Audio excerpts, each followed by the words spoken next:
64 है any interpretation of railway service liberalized leave rules 1949 should carry the section of rail सेवा उदारीकृत अवकाश नियम 1949 के किसी नियम की व्याख्या किसी की स्वीकृति से की जा सकती है।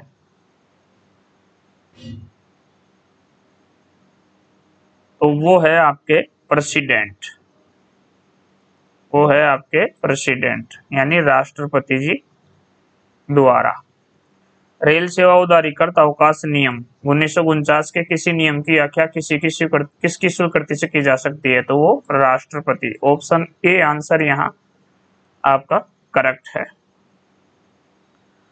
प्रश्न नंबर 65 है विच कंडक्ट रूल प्रोहिबिट्स ये railway servants from giving and taking dowry. कौन सा आचरण नियम एक रेल सेवक को दहेज लेने व देने से प्रतिबंधित करता है? तो ये जो रूल 13A है, ये जो रूल 13A है, ये एक रेल सेवक को न तो दहेज लेगा व न दहेज देगा उसके लिए प्रतिबंधित करता है, रूल 13A। तो यहाँ आपका ऑप्शन सी बिल्कुल करेक्ट है। अब यहाँ बात करते हैं रूल 11 की। तो रूल 11 आरटीआई से रिलेटेड है। ये रूल जो 11 है ये आरटीआई से रिलेटेड है। और रूल जो 12 है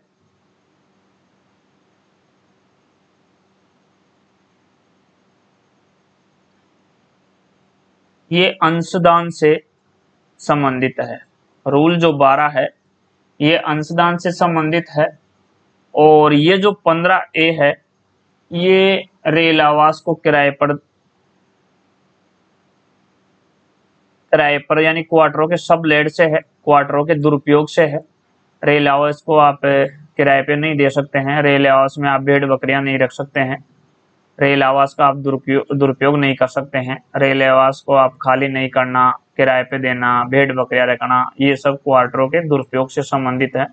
तो ये 15A उससे संबंधित है। तो यहाँ पे दहेज लेने व देने की बात चल रही है। तो न तो रेल कर्मचारी दहेज ले सकता है और न दहेज दे सकता है रेलवे कंडक्ट रूल 13A के अनुसार। तो ये जो आपका 65 है इसमें आपका जो उत्तर आएगा वो ऑप्शन सी आएगा, ऑप्शन सी। 66 है secret ballot election for recognization of trade unions on zonal railways was held last time in the year. क्षेत्रीय रेलवे पर ट्रेड यूनियन की मान्यता के लिए गुप्त मतदान वर्ष में पिछली बार आयोजित किया गया था।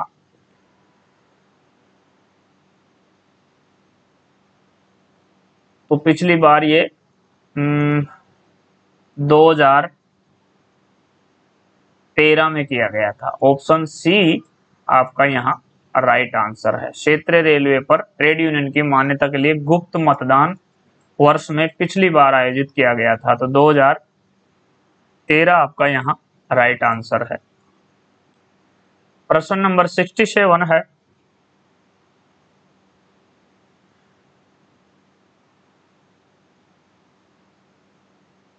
प्रश्न नंबर 67 है how many schedules are there in right to act information act 2005। सूचना का अधिकार अधिनियम 2005 में कितनी अनुसूचियां हैं? बहुत ही अच्छा प्रश्न है साथियों, सुपरहिट प्रश्न है। तो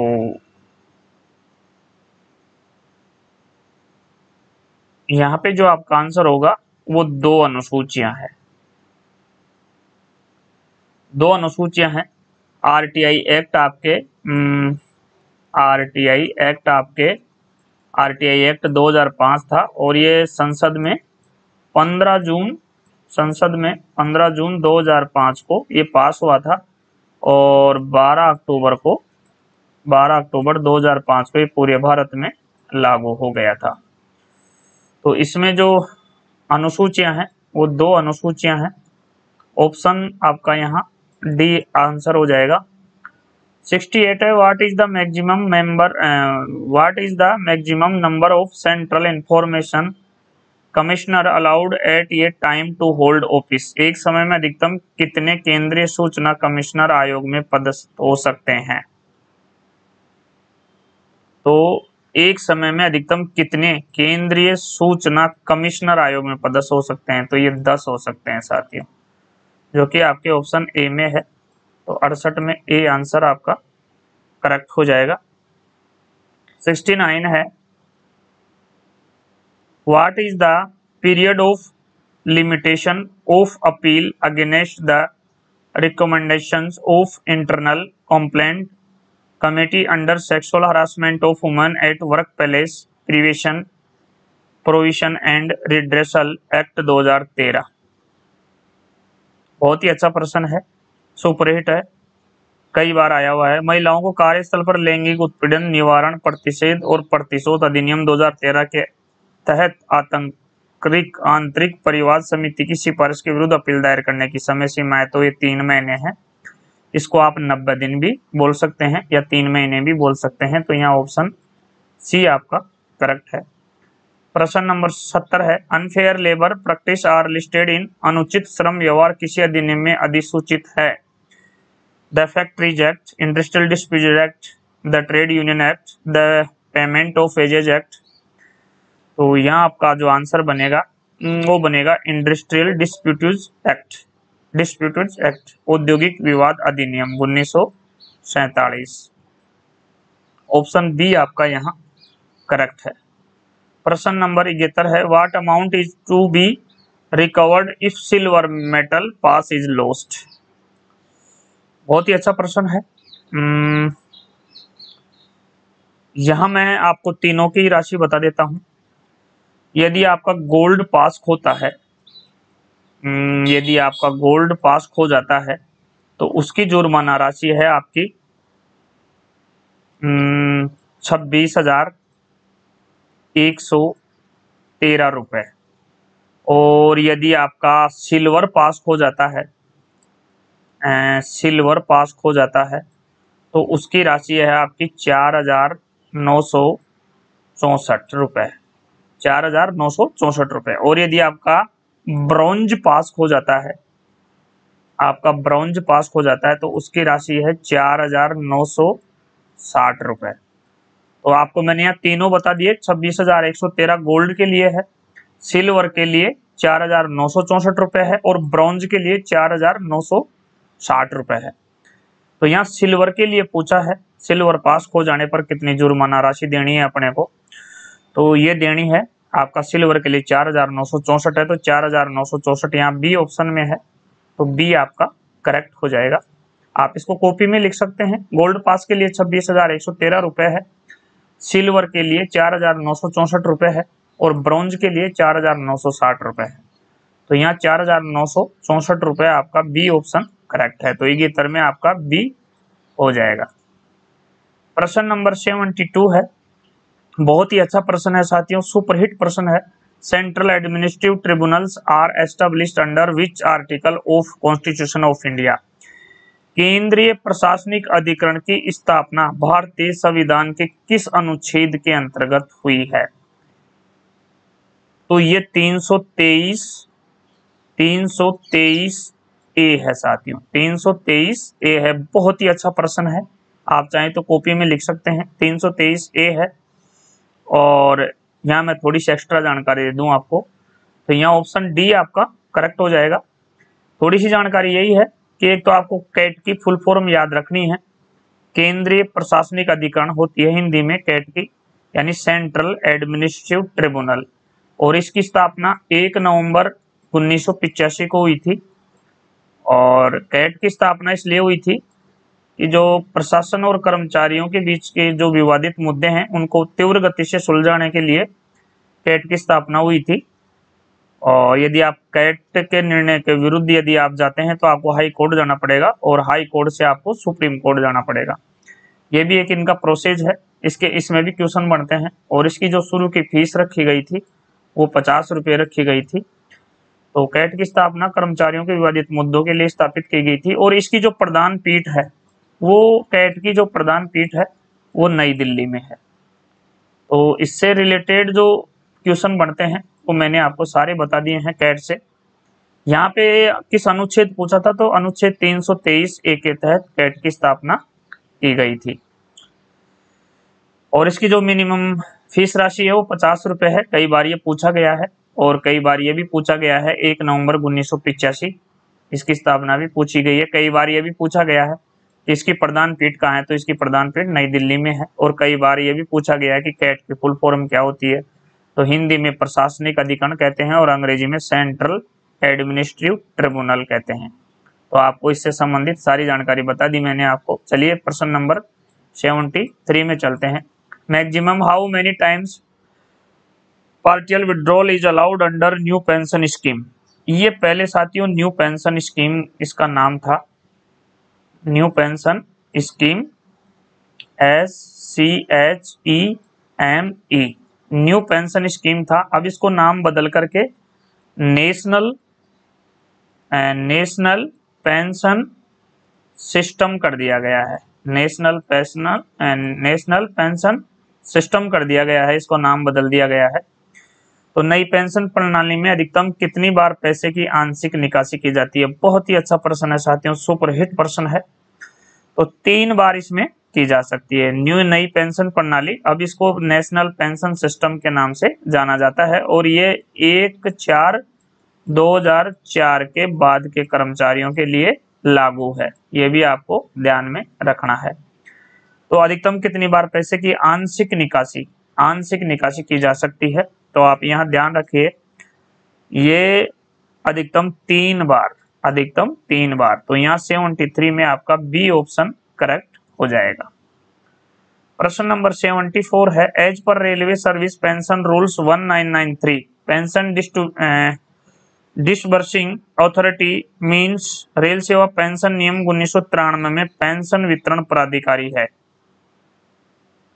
तो यहाँ पे branch of the nationalised bank ये है, ट्रेजरी इंक्लूडिंग सब ट्रेजरी ये भी है, अकाउंट ऑफिसर ये भी है, ऑल ऑफ अबव। तो यहाँ ऑल ऑफ अबव हो जाएगा, ऑप्शन डी आपका यहाँ करेक्ट हो जाएगा। राष्ट्रीय बैंक की शाखा है, कोषागार उप कोषागार सहित ये भी है, लेखाधिकारी भी, उपरोक्त सभी। तो यहाँ आपका 74 में डी आंसर करेक्ट हो जाएगा। प्रश्न नंबर 75 है, what is the maximum age for SC/ST employees in level first for filling up the 40% induction quota in mechanical workshop. यांत्रिक कारखाने में 40% इंडक्शन कोटा भरने के लिए लेवल 1 का मतलब ग्रुप डी बेसिक आपकी 18,000, अनुसूचित जाति व जनजाति के सेवारत यानी ST/SC के सेवारत कर्मचारियों के लिए अधिकतम आयु सीमा क्या है? बहुत ही अच्छा प्रश्न है साथियों, सुपरहिट है, कई बार ये आया है, वेलफेयर इंस्पेक्टर में भी आया है। तो यहाँ आपका जो आंसर होगा वो होगा 38 वर्ष, option C 38 years, 38 years, option C यहाँ आपका करेक्ट आंसर हो जाएगा।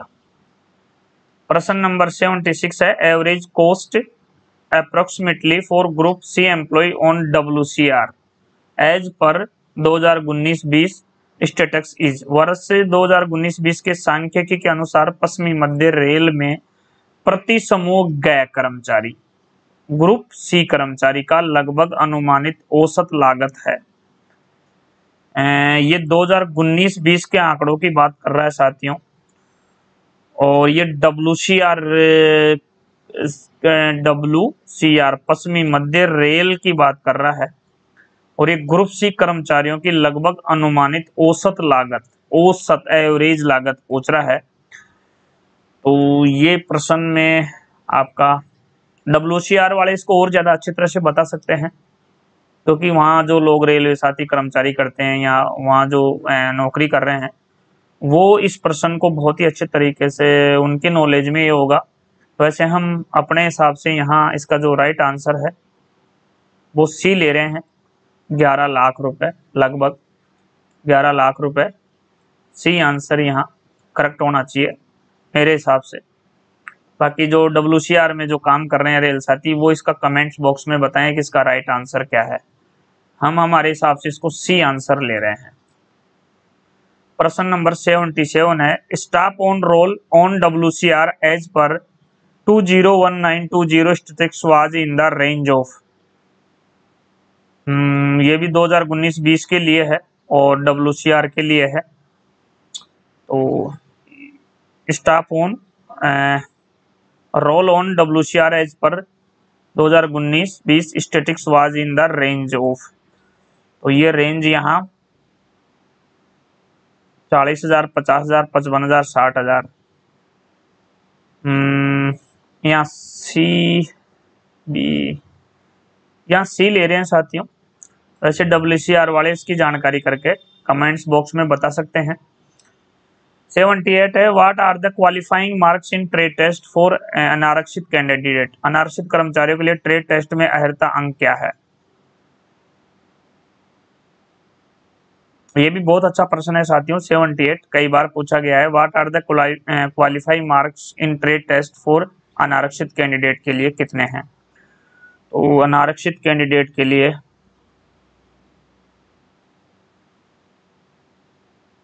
ट्रेड टेस्ट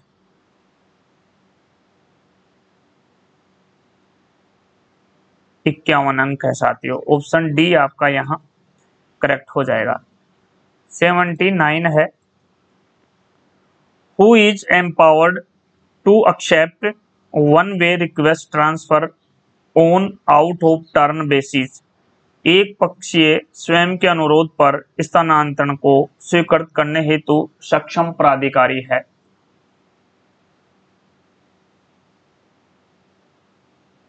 GM महोदय, PCPO, DRM, all of above. यहाँ GM महोदय है साथियों, महाप्रबंधक। Option A answer is correct. प्रश्न नंबर 80 है, बेसिक पे plus NPA non practice allowance in case of railway doctor does not exceed. मूल वेतन तथा NPA निम्न में से अधिक नहीं होगा। बहुत ही अच्छा प्रश्न है साथियों। इसमें 2,37,500 रुपए आपका राइट आंसर बनेगा। 2,37,500 रुपए।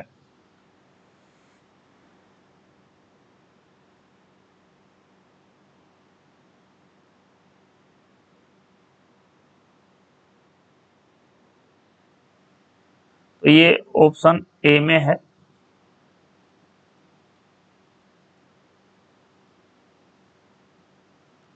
जिसी भी अधिकारी महोदय ने ये APO का पेपर बनाया है, वाकई बहुत अच्छा पेपर है।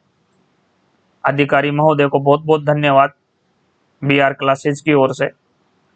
वाकई बहुत ही अच्छा पेपर बनाया है, एक जिसको अपन कह सकते हैं कि बहुत ज़्यादा हार्ड भी नहीं है और बहुत ज़्यादा इजी भी नहीं है। वाकई जो रेगुलर पढ़ता है, रेगुलर तैयारी कर रहा है डिपार्टमेंटल एग्ज़ाम की, उसके लिए वाकई बहुत अच्छा पेपर है। और जहाँ तक मेरी नॉलेज है, APO के लिए मैंने ये पहला पेपर है जो APO के लिए मैंने इतना अच्छा पेपर देखा है। वाकई अधिकारी महोदय जी इस पेपर के लिए धन्यवाद के पात्र हैं। BR क्लासेज अधिकारी महोदय को बहुत बहुत धन्यवाद ज्ञापित करती है। BR क्लासेज धन्यवाद प्रेषित करती है अधिकारी महोदय को। वाकई इसमें जो प्रश्न इसमें उन्होंने सेट किए हैं, वाकई चुन चुन के प्रश्न सेट किए हैं और बहुत ही अच्छे प्रश्न सेट किए हैं। तो बहुत ही अच्छा पेपर है।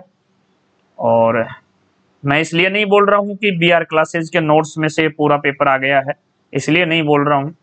इसलिए बोल रहा हूँ कि वाकई बहुत अच्छा पेपर बनाया अधिकारी महोदय ने, इसके लिए वो धन्यवाद के पात्र हैं। BR क्लासेज उनका बहुत बहुत धन्यवाद प्रेषित करती है। वाकई उन्होंने एक सिलेबस कवर किया है और सिलेबस के साथ साथ जो प्रश्नों का लेवल है उसका भी ध्यान रखा है और एक पढ़ने वाले कर्मचारी का भी उन्होंने ध्यान रखा है। वाकई उन्होंने बहुत अच्छा दिमाग लगाया और बहुत बढ़िया पेपर बनाया। इसके लिए BR क्लासेज उनको धन्यवाद प्रेषित करती है। धन्यवाद अधिकारी महोदय जी आपको। चलिए, an employ undergoing reduction to lower time scale as penalty can not be called for selection. एक कर्मचारी को अनुशासन एवं अपील नियम के अंतर्गत दंड के रूप में लोअर टाइम स्केल में रिडक्शन का दंड देने पर प्रोन्नति के लिए नहीं बुलाया जा सकता है। तो यहाँ पे जो आंसर है वो बिल्कुल सही है, सत्य है, ट्रू है, बिल्कुल ट्रू है। ए आंसर आपका यहाँ हो जाएगा। 82 है, during the study leave availed in India a railway servant is entitled to leave salary which shall be equal to. भारत में प्राप्त अध्ययन अवकाश के दौरान एक रेल कर्मचारी अवकाश वेतन का हकदार होता है जो बराबर होगा। तो यहाँ पे बी ऑप्शन जो बेसिक प्लस डीए है वो बिल्कुल आपका करेक्ट है। ऑप्शन बी, पे प्लस डीए, वेतन तथा महंगाई भत्ता। बी ऑप्शन आपका यहाँ करेक्ट है। प्रश्न नंबर 83 है साथियों, the period of study leave shall be counted for. अध्ययन अवकाश की अवधि की गणना के लिए की जाएगी। तो ये promotion, pension, seniority, all of above, all of above. Option D यहाँ करेक्ट हो जाएगा, उपरोक्त सभी।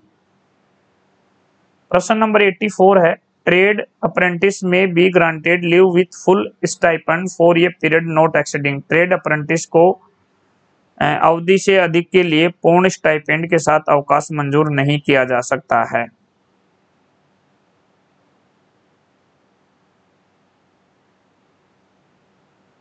तो ये ट्रेड अप्रेंटिस को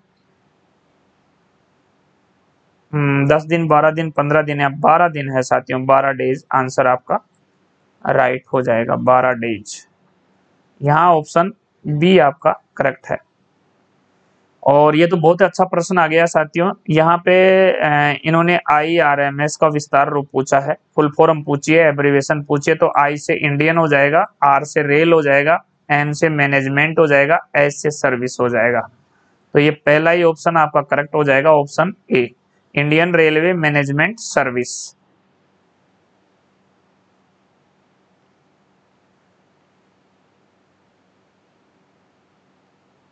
ऑप्शन ए, 85 में ए हो जाएगा।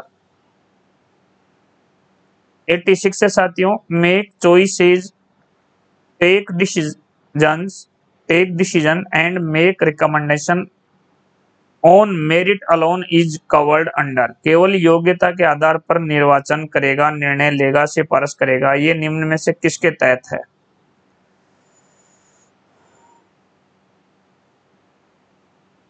तो ये है आपके railway service conduct rule, railway board से एडमिनिस्ट्रेटिव इंस्ट्रक्शन, पे कमीशन गाइडलाइंस, CIC इंस्ट्रक्शन। तो ये रेलवे सर्विस कंडक्ट रूल्स में है साथियों। ऑप्शन ए आपका यहाँ केवल योग्यता के आधार पर निर्वाचन करेगा, निर्णय लेगा, सिफारिश करेगा। Option A, railway service conduct rules. 87 है, if a surviving child is entitled to receive 2 family pension then what is the maximum amount admissible per month. यदि कोई जीवित संतान 2 पारिवारिक पेंशन पाने के लिए पात्र है तो दोनों परिवार पेंशन की अधिकतम कुल राशि क्या होगी?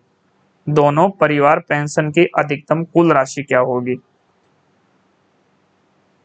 तो ये राशि हो जाएगी साथियों आपके 1,25,000, 1,25,000 हो जाएगी।